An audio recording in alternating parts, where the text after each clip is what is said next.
Pete Hegseth arrived on Capitol Hill for critical meetings, again with Republican senators. He also just posted on Twitter, essentially, that he is not backing down from his fight to be President-elect Donald Trump's next, defense secretary.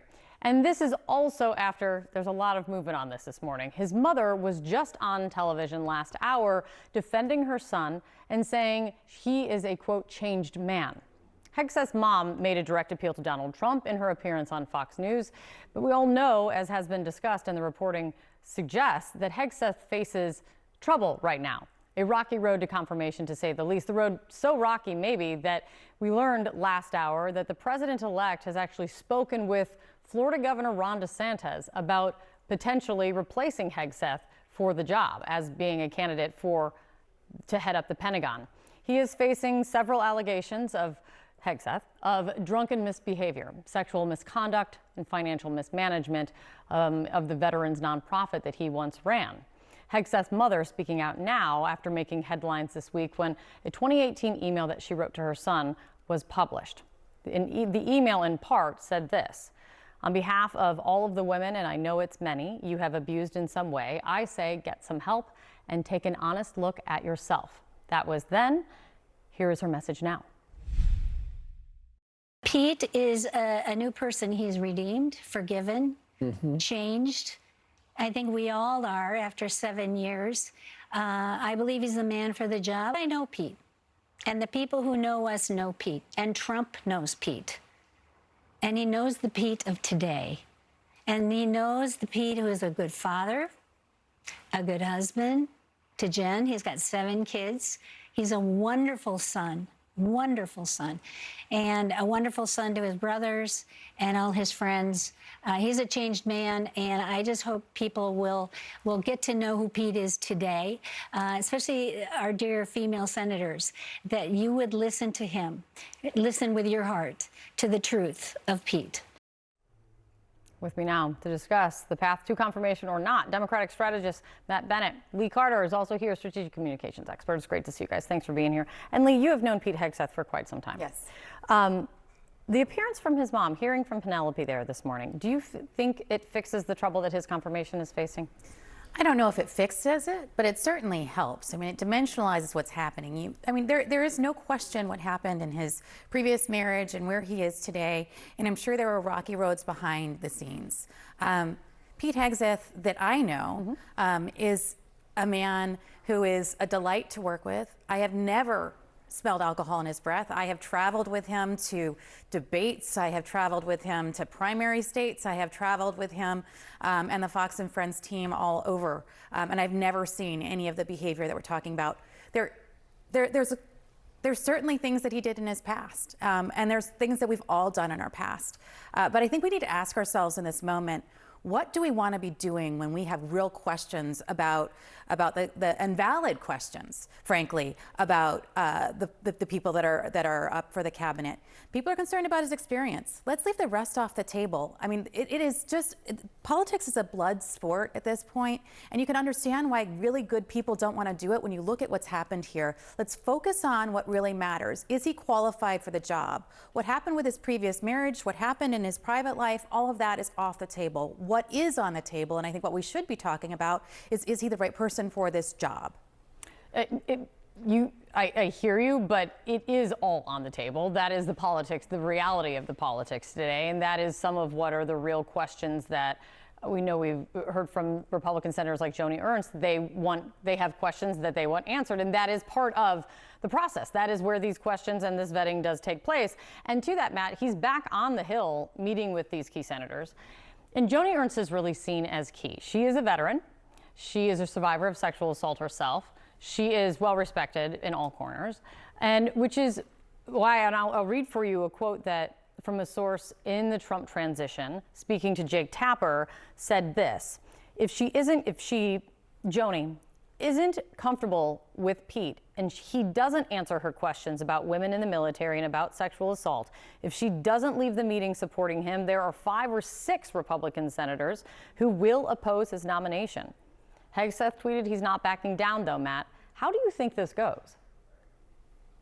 Well, I think he's going down because I think this is not a question of politics as blood sport. This is a question of whether this guy can perform the incredibly important duties of Secretary of Defense. Remember, the Secretary of Defense is in the chain of command, which is to say, if we are going to attack someone, the president gives the order to the Secretary of Defense. That could come at any time, day or night, as it often does, and he or she sends that down the chain.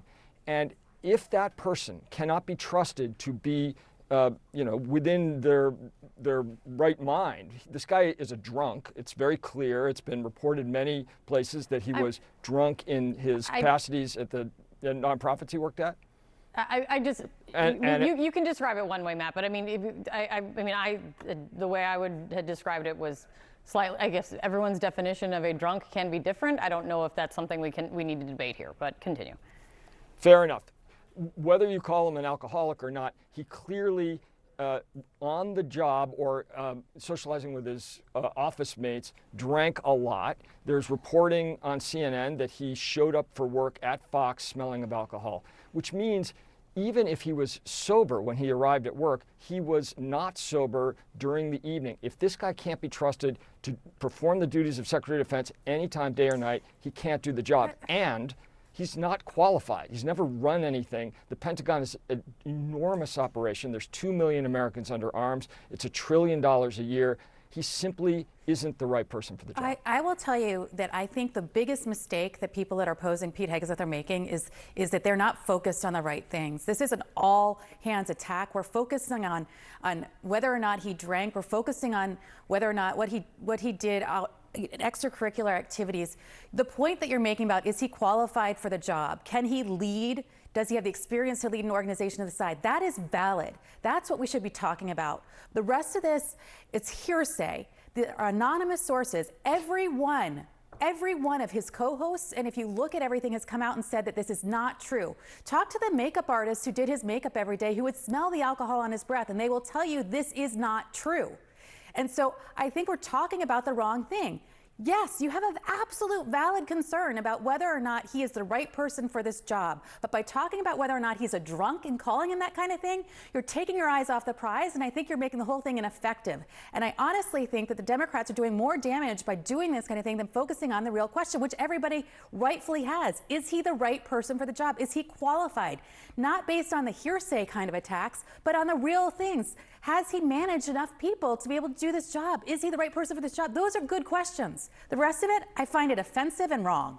Can I want to just ask one thing to you guys really quickly, which is, no matter the public discussion outside, one of the key is, which is the unknown, is what is the view of Donald Trump on the inside of the transition, of how this is playing out? The insight that we have today is that we have reporting from CNN Steve Contorno that Trump has spoken to, a source says that Trump has spoken to Ron DeSantis about the possibility of taking this job, that Ron DeSantis has said that he is open, if offered, to taking the job. That to me, that's where like my big question remains right now is where does the pressure stand in terms of the appetite for Donald Trump to put up with this kind of, we'll call it smoke, around him much longer? Lee, what do you think? Well, look, I think if the president has to be prepared for anything that happens, so I'm not surprised that he's having conversations. I mean, if you even look at the betting markets right now, the betting markets have said that it's less likely, than ever that Pete Hegseth gets confirmed. So he can't be caught flat-footed. Yeah. But there is no sign that the administration is backing down from their support of him. Now, you heard in the days when Matt Gaetz was going out, there was absolute silence from the administration. You didn't hear any support. You knew that there was something going on.